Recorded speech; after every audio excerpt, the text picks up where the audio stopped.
आप सभी का इस वीडियो में स्वागत है। पिछले वीडियो में वर्गीकृत आंकड़ों का बहुलक ज्ञात करना सीखा था। आज इस वीडियो में हम माध्यक के बारे में जानेंगे, तो क्यों ना इसे विस्तार में समझने के लिए पहले अवर्गीकृत आंकड़ों से शुरुआत करें।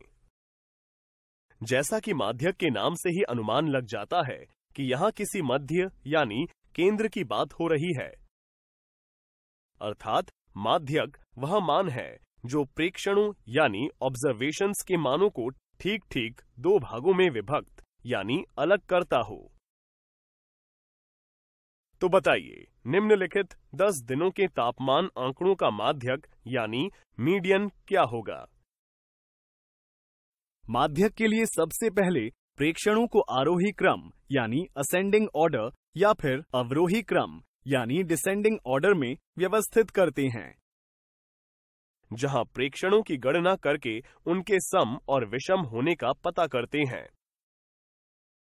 जैसा कि आप देख सकते हैं कि दी गई कुल प्रेक्षणों की संख्या 10 है, जो कि सम है। हम सीख चुके हैं कि यदि प्रेक्षणों की संख्याओं सम हो तो माध्यक प्राप्त करने के लिए n/2वें प्रेक्षण तथा n/2 जमा 1वें प्रेक्षण का माध्य ज्ञात करते हैं,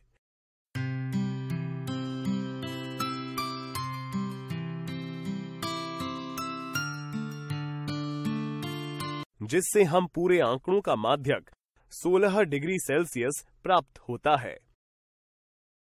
और यदि आंकड़ों की संख्या विषम होती तो यहां माध्यक n/1/2वें प्रेक्षण का मान होता। आइए अब इस पर विस्तार से चर्चा करते हैं। एक आइसक्रीम पार्लर में 102 आइसक्रीम हैं।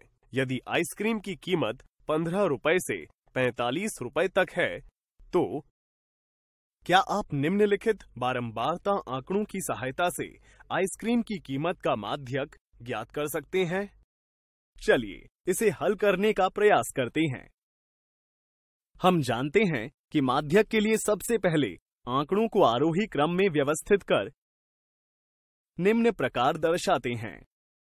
दिया गया है कि आइसक्रीम की संख्या यानी n का मान 102 है, जो कि सम संख्या है, जिससे हम बता सकते हैं कि माध्यक 51वें तथा 52वें प्रेक्षण का औसत होगा। परंतु हमें तो यहाँ ये दोनों प्रेक्षण ज्ञात ही नहीं हैं। तो क्या आप बता सकते हैं कि प्रेक्षणों के मान जानने के लिए हमें क्या करना होगा? आइए देखते हैं। इसके लिए हम एक नए स्तंभ का निर्माण करते हैं। पहली पंक्ति में 15 रुपए तक की आइसक्रीम को सम्मिलित करते हैं, जिनकी संख्याएं 20 दी गई हैं। इसी प्रकार दूसरी पंक्ति में 20 रुपए तक की आइसक्रीम सम्मिलित करते हैं, जिनकी कुल संख्याएं 43 हैं, क्योंकि इसमें 15 रुपए वाली 20 आइसक्रीम भी शामिल हो जाती हैं।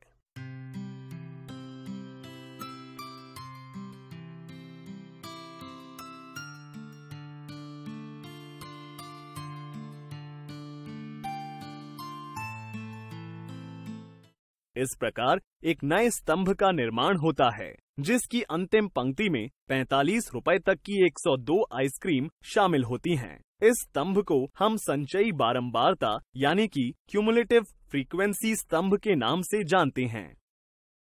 उपरोक्त सारणी से हम देखते हैं कि 51वां प्रेक्षण 22 तथा 52वां प्रेक्षण 24 है, क्योंकि 102 आइसक्रीम में से 52 से 69 तक की आइसक्रीम की कीमत 24 रुपए है।